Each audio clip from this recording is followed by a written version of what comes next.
Yes, আজকে আমরা দ্যাটের ব্যবহার নিয়ে আলোচনা করব। তো দ্যাট বিভিন্নভাবে ব্যবহৃত হতে পারে, যেমন অ্যাজ এ প্রোনাউন হিসেবে ব্যবহার হতে পারে, অ্যাজ অ্যান অ্যাডজেক্টিভ হিসেবে ব্যবহার হতে পারে, অ্যাজ এ কনজাংশন হিসেবে ব্যবহার হতে পারে, অ্যাজ অ্যান অ্যাডভার্ব হিসেবে ব্যবহার হতে পারে। তো প্রথমে আমরা অ্যাজ এ প্রোনাউন হিসেবে ব্যবহার করি, চলো। তো এখানে দেখো আমি দুটো প্রোনাউন লিখেছি এবং দুটো সেন্টেন্স লিখেছি। একটা হচ্ছে ডিমনস্ট্রেটিভ প্রোনাউন আর একটা হচ্ছে রিলেটিভ প্রোনাউন। এখানে দেখো এই সেন্টেন্সটি লক্ষ্য করো, that is my watch. That is my watch এর অর্থ হচ্ছে ওটা আমার ঘড়ি। এখানে যে দ্যাটটা ব্যবহার করা হয়েছে এটা হচ্ছে ডিমনস্ট্রেটিভ প্রোনাউন, আর এই দ্যাটটার অর্থ হচ্ছে ওইটা, যা দ্যাটের সাধারণ অর্থ, অর্থাৎ ওটা আমার ঘড়ি। আর এখানে দেখো এই সেন্টেন্সটি লক্ষ্য করো, Mahi invited the boy that was new in class. Mahi invited the boy that was new in class, অর্থাৎ মাহি যে ছেলেটিকে আমন্ত্রণ জানিয়েছিল সে ছিল ক্লাসে নতুন। এখানে যে দ্যাট ব্যবহার করা হয়েছে সেটা হচ্ছে রিলেটিভ প্রোনাউন। এই দ্যাটের পরিবর্তে তুমি কিন্তু হু ব্যবহার করতে পারতে, যেমন সেক্ষেত্রে সেন্টেন্সটি হতো Mahi invited the boy who was new in class.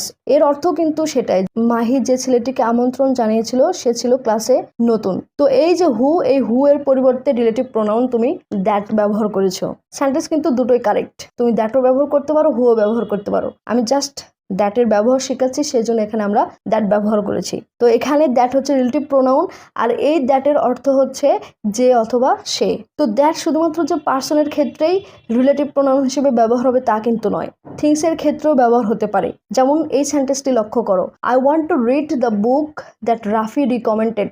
I want to read the book that Rafi recommended, অর্থাৎ রাফি যে বইটা রিকমেন্ড করেছিল আমি সেই বইটা পড়তে চাই। এখানে যে দ্যাট, এই দ্যাটটা হচ্ছে রিলেটিভ প্রোনাউন। তো এখানে তুমি দ্যাট না ব্যবহার করে হুইসও ব্যবহার করতে পারতে, সেটা থিংসের ক্ষেত্রে ব্যবহার হতো। যেমন এখানে হু, এই হুটা হচ্ছে পার্সন হিসেবে ব্যবহার করা হয়েছে, আর এখানে দ্যাট, এই দ্যাটটা হচ্ছে থিংস অর্থাৎ হুইস এর পরিবর্তে ব্যবহার করা হয়েছে।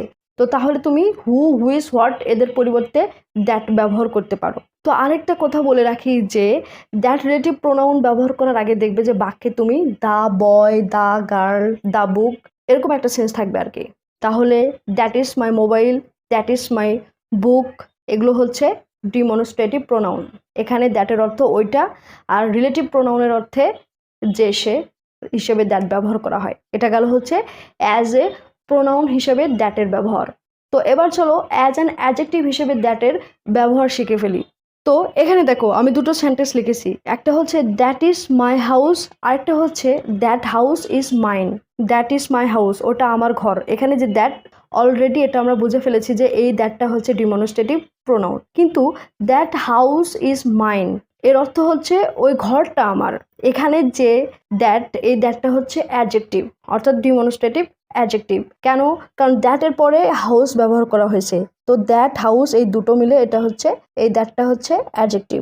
দ্যাট ইজ মাই হাউস ওটা আমার ঘর, দ্যাট হাউস ইজ মাইন ওই ঘরটা আমার।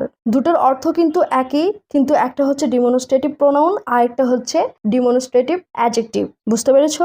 আবার দেখো দ্যাট ইজ মাই বিল্ডিং ওইটা আমার বিল্ডিং, কিন্তু যখন ব্যবহার করছি that building is the oldest in the city ওই বিল্ডিংটা এই শহরে পুরনো, এখানে দ্যাটের পর বিল্ডিং ব্যবহার করা হয়েছে। তো এই দ্যাটটা হচ্ছে অ্যাডজেক্টিভ, ডিমনস্ট্রেটিভ অ্যাডজেক্টিভ। আশা করছি বিষয়টা বোঝাইতে পারছি। তো অ্যাডজেক্টিভের পরেও আমরা দ্যাট ব্যবহার করতে পারি, যেমন I am happy that you found a new job. I am happy that you found a new job, অর্থাৎ আমি খুশি যে তুমি একটা নতুন চাকরি পেয়েছো। এখানে অ্যাডজেক্টিভ হচ্ছে হ্যাপি, হ্যাপির পরে আমরা দ্যাট ব্যবহার করেছি। তো এই ছিল অ্যাজ অ্যান অ্যাডজেক্টিভ হিসাবে দ্যাটের ব্যবহার। তো এবার চলো অ্যাজ এ কনজাংশন হিসেবে দ্যাটের ব্যবহার শিখে ফেলি। তো এখানে এই বাক্যটি লক্ষ্য করো, Mim said that she was busy. Mim বলল যে সে ব্যস্ত ছিল। এখানে যে দ্যাট, এই দ্যাটটা হচ্ছে কনজাংশন হিসেবে ব্যবহার করা হয়েছে, আর এই দ্যাটের অর্থ হচ্ছে যে। এখানে দ্যাট হচ্ছে দুটো সেন্টেন্সকে জুড়ে দিয়েছে। মিম বলল, কি বলল?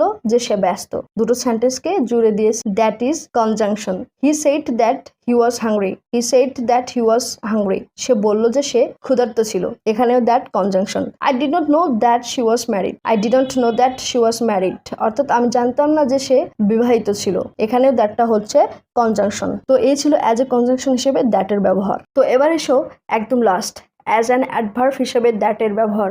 এখানে দেখো ইট ওয়াজ নট দ্যাট ডিফিকাল্ট, অর্থাৎ ইট ওয়াজন্ট দ্যাট ডিফিকাল্ট এর অর্থ হচ্ছে এটা এতটাও কঠিন ছিল না, অথবা তুমি বলতে পারো এটা এতটা কঠিন ছিল না। তো এইখানে যে দ্যাটটা ব্যবহার করা হয়েছে এটা হচ্ছে অ্যাডভার্ব হিসেবে ব্যবহার করা হয়েছে। আর এখানে দ্যাটের অর্থটা হচ্ছে এতটা অথবা এতটাও। আবার এই সেন্টেন্সটি লক্ষ্য করো, she wouldn't go that fur. She wouldn't go that fur অর্থাৎ সে এত দূর যাবে না বা সে এত দূর যেত না। তো এখানে দ্যাটটা অ্যাডভার্ব আর এর অর্থ হচ্ছে এত। তো ভিউয়ার্স, আমাদের প্রবলেম কোথায় জানো? আমাদের প্রবলেম হচ্ছে আমরা দ্যাট মানে শুধু ওটাকেই বোঝাই, এই জন্যই আমাদের কাছে ইংলিশ এতটা টাফ মনে হয়। দ্যাট মানে যে শুধু ওইটা এটা নয়, দ্যাট মানে যে আরও অনেক কিছু, সেটা আমরা ভুলে যাই, আমরা প্রয়োগ করতে পারি না। এই জন্য ইংলিশ আমাদের কাছে টাফ মনে হয়। আসলে ইংলিশ এতটাও টাফ না। শুধু ইংলিশ কেন, যে কোনো জিনিসই এতটা টাফ না যদি তুমি মনোযোগ সহকারে বুঝতে পারো, যদি তুমি অ্যানালাইসিস করতে পারো বিষয়টা আসলে কি। তো ভিউয়ার্স, এই ছিল আজকের টপিক। তো তোমাদের কাছে কেমন লাগলো আজকের টপিকটা অবশ্যই কমেন্ট করে জানাবে। তুমি যদি কমেন্ট করে জানাও তাহলে আমি বুঝতে পারবো যে আমার পারফর্মটা কেমন চলছে, আমি বুঝতে পারবো যে আসলে আমি তোমাদের বোঝাতে সক্ষম কিনা। তার জন্য please please please please comment করো। Do comment, do subscribe, do like, do share.